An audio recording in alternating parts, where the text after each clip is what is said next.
Bueno, Ismael, teníamos una promesa.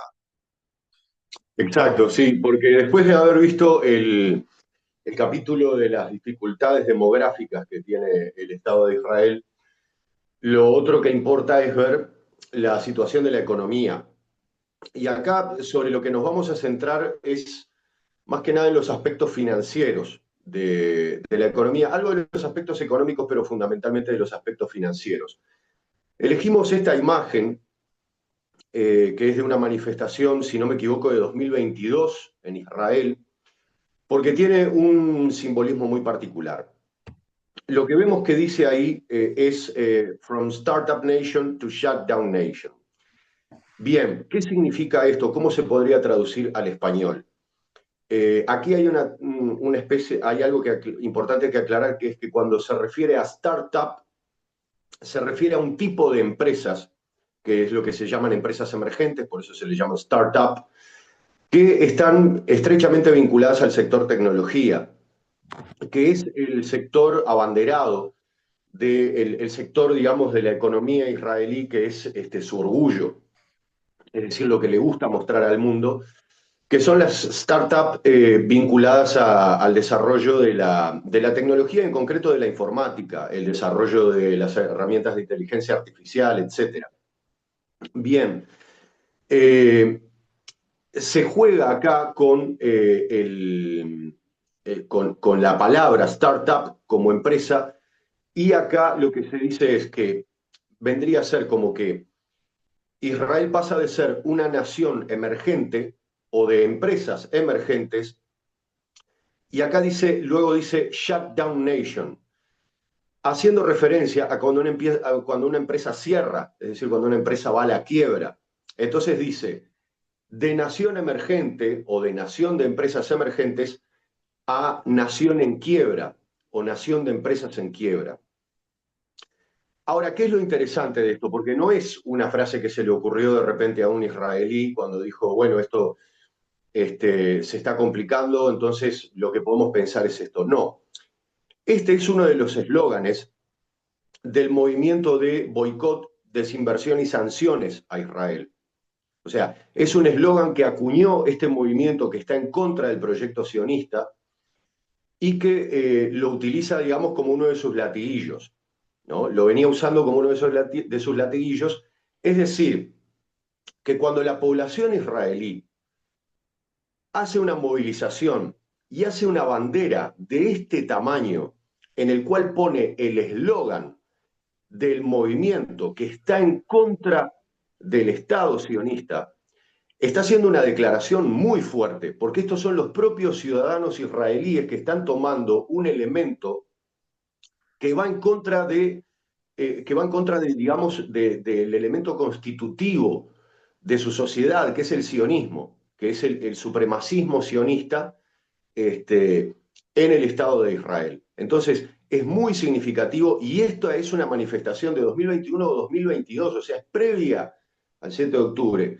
y está haciendo alusión al colapso en el cual se encontraba el sistema político ya en ese momento, debido a las reformas judiciales que estaba impulsando el gobierno en su conjunto. Y en esto hay que aclarar, porque muchas veces uno dice, es Netanyahu.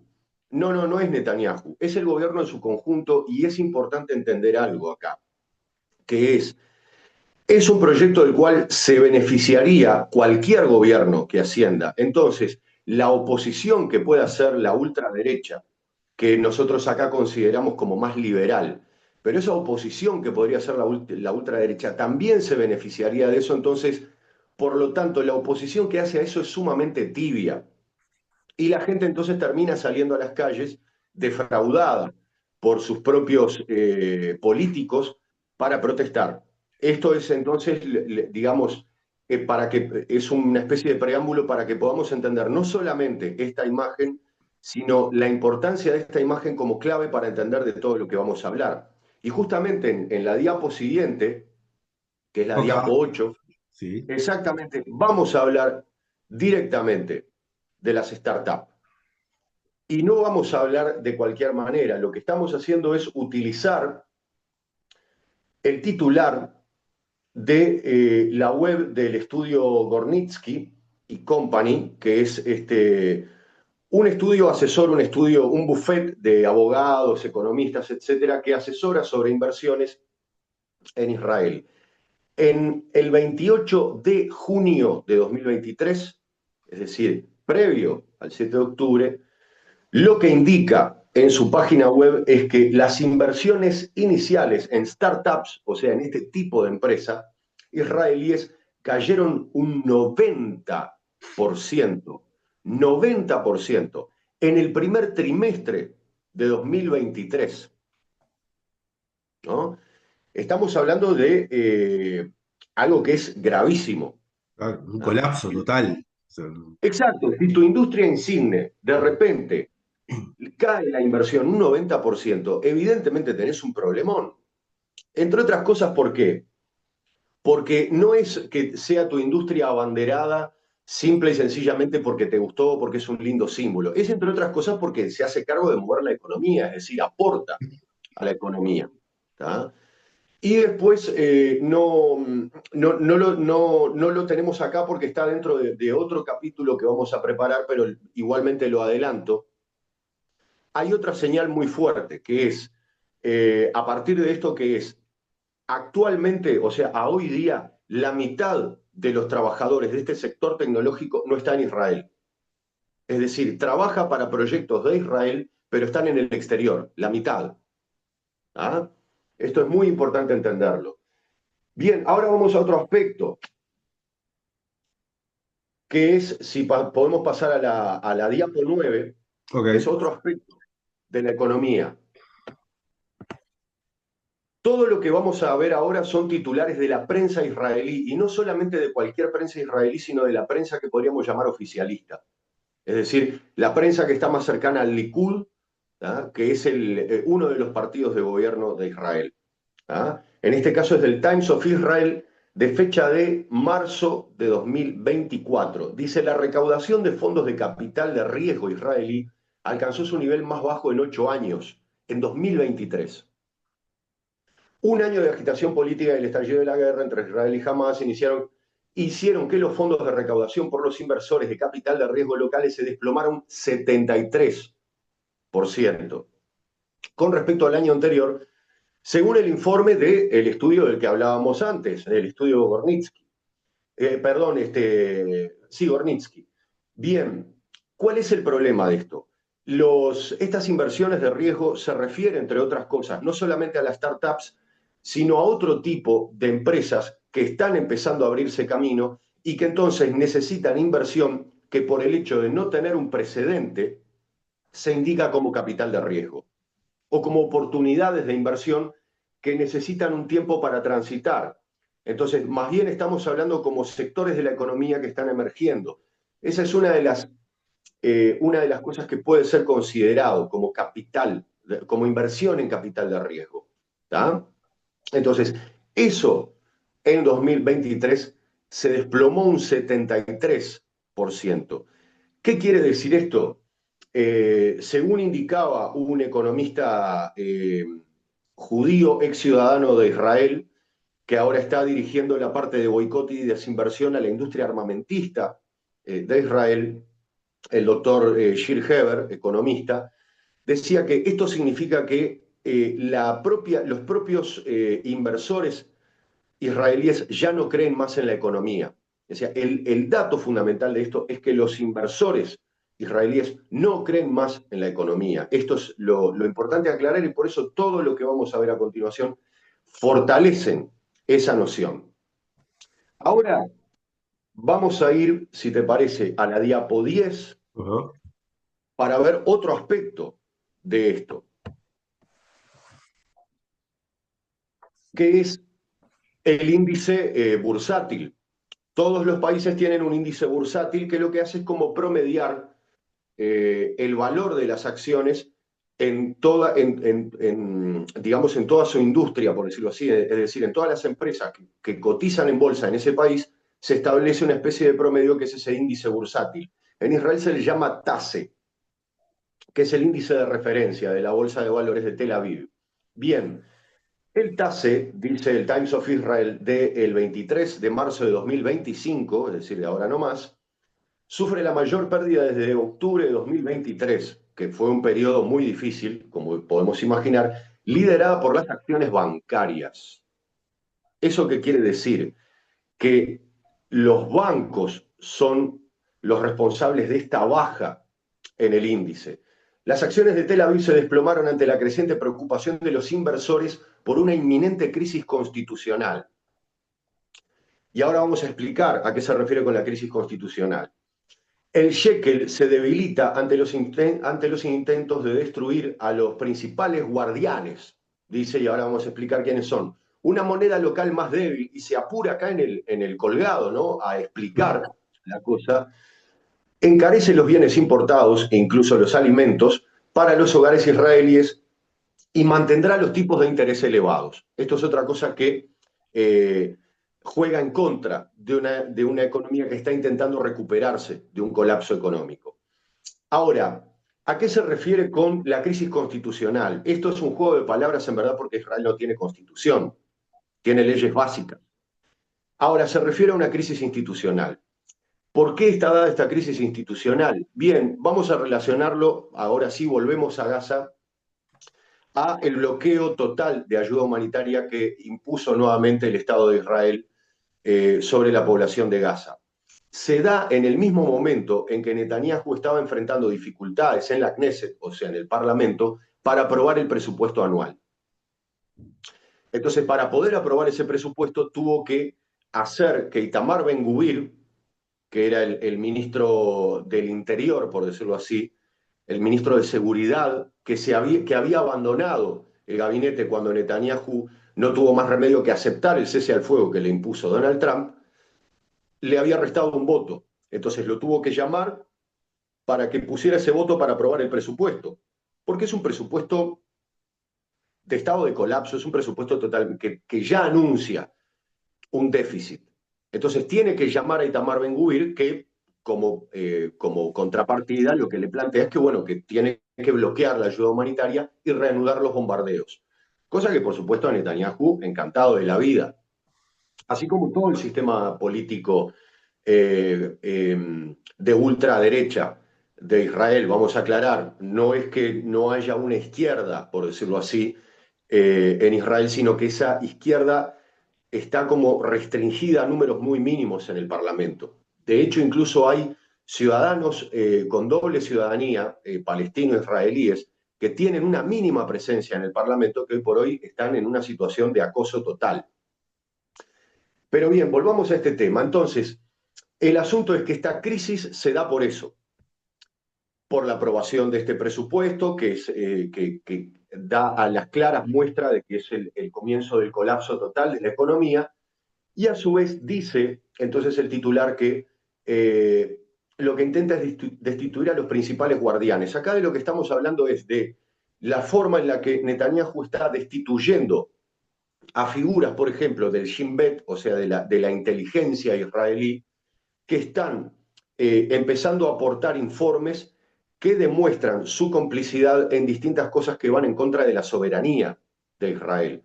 Por ejemplo, en el último episodio, uno de los jefes del Shin Bet aportó un informe en el cual se muestra cómo Netanyahu aceptó sobornos de Qatar para limpiar la imagen de Qatar dentro de Israel.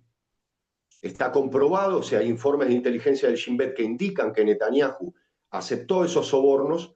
Entonces lo que hace Netanyahu es destituir al jefe del Shin Bet. Esto es lo que ocasiona, entre otras cosas, el colapso. A esto se refiere con los guardianes.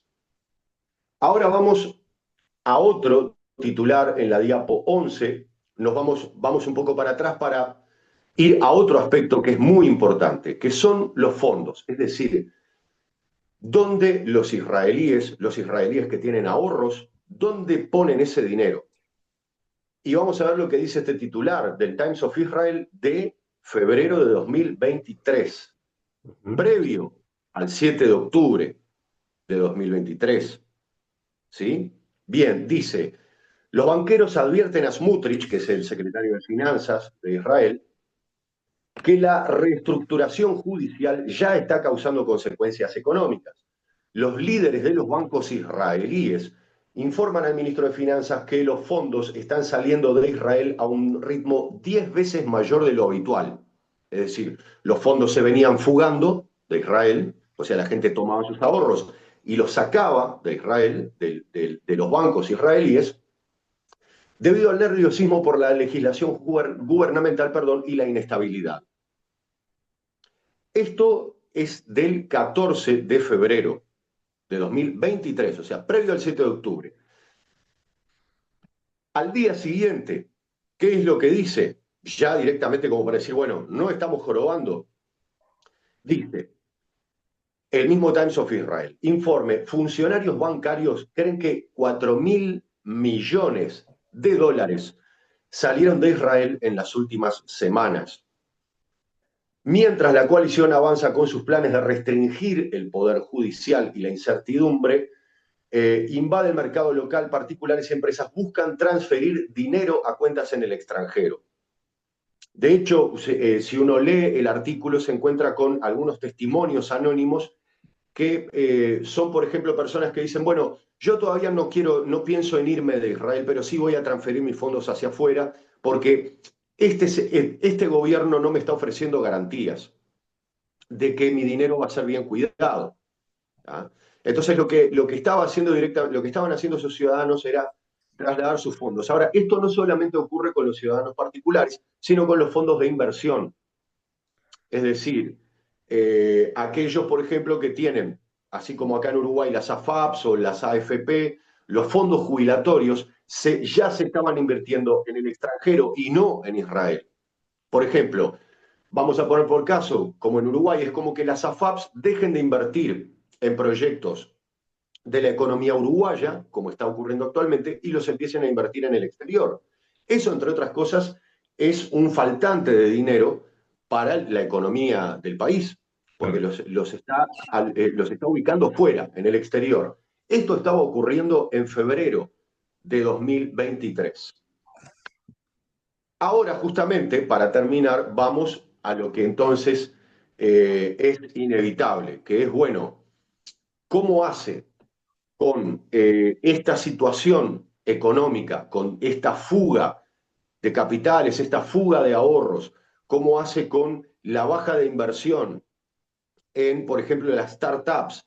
Hay otras cosas que hay que agregar, por ejemplo, que Intel, que es una industria que tiene una fuerte presencia en Israel, había prometido al gobierno una inversión de 25.000 millones de dólares en Israel en una nueva planta de producción de chips y después del 7 de octubre de 2023 directamente canceló el proyecto de inversión. O sea, no es que lo puso en espera, sino que lo canceló. Dijo, no, no, definitivamente no lo vamos a hacer ahora, vamos a invertir esto en otro lugar. Entonces, lo que estamos viendo es, por un lado, la fuga de capitales de Israel, por el otro lado, la baja en la inversión, y eso necesariamente indica que la economía israelí se está achicando y de alguna manera necesita tener fondos para manejar, por ejemplo, el gasto que está haciendo en armas para implementar el genocidio. Esto, entre otras cosas, tiene que ver con algo que no nos dio el tiempo de preparar ahora, pero es que la industria armamentista israelí sufrió un golpe enorme y ya sus ventas, la mayoría de sus ventas no están en el extranjero, sobre todo en países de dudosa reputación democrática, llamémosle así, como Marruecos u otros países, que eran uno de los principales compradores, sino que ahora el principal comprador de la industria armamentística de Israel es el propio Estado de Israel. Entre otras cosas porque esos estados no es que ahora tienen una mayor demanda interna, entonces no pueden abastecer a los otros, es que directamente esos estados, después de lo que pasó el 7 de octubre, dijeron, esto a nosotros no nos inspira confianza, no nos da la pauta de que estas armas sean útiles para lo que queremos hacer con nuestra población, que es controlarla. Si ustedes no pudieron controlar esto, entonces evidentemente no es fiable. Y están cancelando las ventas. Eso entonces repercute en la forma en la que el gobierno de Israel puede hacerse de dinero para, para mantener el genocidio. La forma de mantenerlo es a partir de la emisión de deuda pública, es decir, pido prestado, ¿no? Si yo no puedo Si mi economía es más chica o no la puedo estirar más, si yo tengo un gasto extra y mi economía no crece, yo tengo que sacar el dinero para ese gasto extra de algún lado. Entonces lo que tengo que hacer es pedir prestado. Emitir deuda es pedir prestado. Entonces, cuando yo voy a pedir prestado, hay una calificadora afuera que le va a indicar a las personas a las cuales le voy a pedir prestado qué grado de fiabilidad tengo yo para devolver el dinero. Vamos a ponerlo así. Si yo, por ejemplo, Nico, te pido prestado a vos, vos vas a querer saber en cuánto dinero en cuánto tiempo te puedo devolver yo el dinero, ¿no? Es algo muy Claro. sencillo, porque esto no deja de ser más que eso. Entonces vos le vas a preguntar a alguien.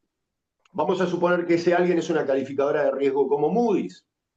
Entonces Moody's te va a decir, pa, yo viendo cómo viene la mano, y fíjense lo que dice Reuters acá en septiembre de 2024, Moody's rebaja la calificación de Israel y advierte una posible caída a basura. Es decir, que la emisión de bonos de deuda de Israel está en riesgo de quedar, de terminar siendo un bono basura. Es decir, un bono que promete algo que no va a poder cumplir, que ofrece, por ejemplo, una tasa de interés disparatada, por ejemplo, no, comprá mi deuda porque yo te ofrezco un 20%. No tengo forma de cumplirlo, ¿no? Por ejemplo, yo te digo, Nico, préstame 10 pesos que yo Sí. mañana te devuelvo 20. Un gran conexión ganadera, digamos. Exactamente, es que realmente es una cosa así, que es. Y además el otro problema, que no lo pudimos preparar acá porque lo vimos recién esta mañana, hace un rato, es que Israel está emitiendo deuda a 20 años, cuando no sabe qué va a pasar mañana con el Estado. Y está emitiendo deuda a 20 años, no tiene ningún sentido. Ahora, vamos a meternos dentro del informe de Moody's para entender un poco esta situación y para ver, porque el propio informe de Moody's denuncia algo que es tremendo. Bien. Dice el informe de Moody's, directamente esto es texto que se puede encontrar en la página de Moody's. ¿Tá? Dice, bueno, Moody's Rating ha rebajado hoy las calificaciones de emisión a largo plazo en moneda local y extranjera, o sea, la deuda que puede emitir el Estado de Israel o en shekels o en dólares, del gobierno de Israel de A2 a BAA1, que eso es casi la calificación de un bono basura. ¿Tá? Dice más adelante, además, la calificación de los instrumentos senior no garantizados en moneda extranjera se confirmó en AAA, que es la calificación que tiene Estados Unidos ahora, que es, sigue siendo buena, pero está en un serio riesgo. Y dice justamente acá, los instrumentos se benefician, y escuchen esto, es tremendo, una garantía irrevocable a demanda sobre el pago de capital e intereses, es decir, ¿cómo yo te voy a devolver a vos, Nico? El dinero, los 10 pesos que me prestaste más los intereses que yo te prometí, ¿tá? Otorgada por el gobierno de los Estados Unidos. Es decir, que la garantía de que yo voy a pagar, mi garantía no soy yo, sino otra persona de América, ¿no? Estados Unidos de América, que ya te aclara que es la calificación AAA negativa, a través de y escuchen esto que es brutal, a través de la Agencia de los Estados Unidos para el Desarrollo Internacional, la USAID. Yo no sé si a ustedes les suena de los últimos 2 meses este nombre, USAID o USAID. Esta es la agencia que está desmantelando Donald Trump, Oh, que dice, no, no, esto es un disparate, son operaciones encubiertas de la CIA, se está utilizando para cualquier cosa, vamos a achicar el presupuesto de esta agencia. Esta agencia es la que se está haciendo cargo de la garantía de que Israel devuelva el dinero de su deuda. ¿Se entiende? Entonces, el problema acá es que directamente Israel está emitiendo bonos de deuda que no sabe cómo los va a pagar. Y la gracia justamente de que yo pida dinero prestado es que yo luego pueda pagarlo, porque tengo la posibilidad de pagarlo, yo que sé, a 5, a 10 años, no sé, lo que sea. Por lo general los bonos de emisión de deuda nunca, o sea, hay bonos a 10 años que tienen mayores intereses, pero por lo general las economías que logran colocarlo son las economías que son tremendamente estables. ¿Tá? No es el caso de la economía israelí. Por eso es que Moody's lo que hace acá es darle un golpe al corazón de la financiación del genocidio, que es la posibilidad que tiene Israel de ejecutar el genocidio pidiendo prestado. Entonces, lo que hace Moody's es advertir que ese préstamo que está pidiendo Israel no es fiable que lo vaya a devolver, ni el préstamo ni los intereses. O sea, hay menor chance de que lo pueda hacer. En otra cosa, porque este capítulo no lo vamos a cerrar acá, o sea, para hoy, digamos, vamos hasta acá. Después, lo otro que vamos a ver y que ya les doy un adelanto para cuando hagamos ese informe es quiénes son los que le compran la deuda a Estados Unidos, perdón, a Israel, porque el asunto siempre es ver, bueno, quiénes compran la deuda. Y lo que vamos a ver en ese informe, ya se los adelanto como titular, es que fundamentalmente son estados de Estados Unidos. O sea, ni siquiera, ya no estamos hablando solamente de la USAID, sino que hay estados de Estados Unidos que están comprando la deuda de Israel, cuya garantía es el gobierno de Estados Unidos. Entonces, estamos hablando perfectamente de un esquema Ponzi, porque es yo como Estado, que integro un Estado más grande, te compro la deuda, cuya garantía es mi propio Estado. O sea, es una trampa, ¿me explico? Claro. Bien, esto es Producto más del o menos. producto del propio lobby también que hacen los judíos en Estados Unidos, se da esto, ¿no? ¿No? Me imagino. Sí, sí, sí, sí. De hecho, estamos preparando, vamos a preparar un informe sobre eso porque hay muchas cosas para decir sobre ese lobby. Bien. Entre otras cosas porque está totalmente sobredimensionado. Y en verdad vamos a tirar otro titular para eso, que es que el lobby sionista, el lobby de AIPAC, el lobby israelí, no está trabajando para el Estado de Israel. Vamos a dejar pendiente para cuando Bueno, hagamos el informe, interesante, para explicar interesante. para quién está trabajando. Bien, bien, que esa es buena, esa es buena. Y la verdad que generaste ahí sí una intriga. Bueno, dos cosas. A la gente Sí, que ponga me gusta, que dé para compartir, porque si no las cosas no funcan. Hay que mover sí. esto, hay que Ujú. tratar de moverlo de la mayor manera posible. Sí, sobre Y esto, déjame agregar algo. sí, Las consultas que tengan sobre esto las respondemos en los comentarios. O sea que ahí si va. tienen alguna consulta, alguna duda, o por ejemplo quieren discutir alguna de estas cosas de las cuales hemos charlado, pónganlo en los comentarios y nosotros lo respondemos. Muy bien, ¿Tá? muy bien. Y debatimos un poco ahí. Está bueno, está bueno. Se ha dado en algunos videos, ojalá que sí, ojalá que la gente lo comparta para que esto tenga más llegada. Es un tema jodido, entonces es difícil sortear el cerco mediático. También Ujú. me imagino que estos contenidos lo vas a trasladar a la nueva página web de Reactiva Sí, Contenidos, que es sí, sí, reactivacontenidos.com, sí. reactivacontenidos.com, ahí vamos también a ponerlo en los comentarios. Y imagino que Ujú. toda esta información también va a estar reflejada allí, no solamente en el video, que va a quedar en YouTube y también en nuestra página, sino también en texto, desarrollando un poco más, dando más Sí, detalles, sí, ¿no? sí. Exacto, sí, en un artículo que vamos a publicar ahí, probablemente en estos pocos días, no sé si hoy, pero tal vez mañana o el lunes, porque ya lo tenemos medio pronto. Y sí, sobre todo para, digamos, como para poder leer en forma detenida, siempre leer, volver a repasar, es importante como para entender, porque a veces estos temas se pueden volver complejos en una explicación rápida. Y entre otras cosas, porque además vamos a aportar enlaces para algunas de estas cosas para que aquellos que duden un poco de alguna de las cosas o quieran verificar otro tipo de información, lo puedan hacer a partir de seguir esos enlaces. ¿Tá? Bien, gracias Ismael, hasta luego.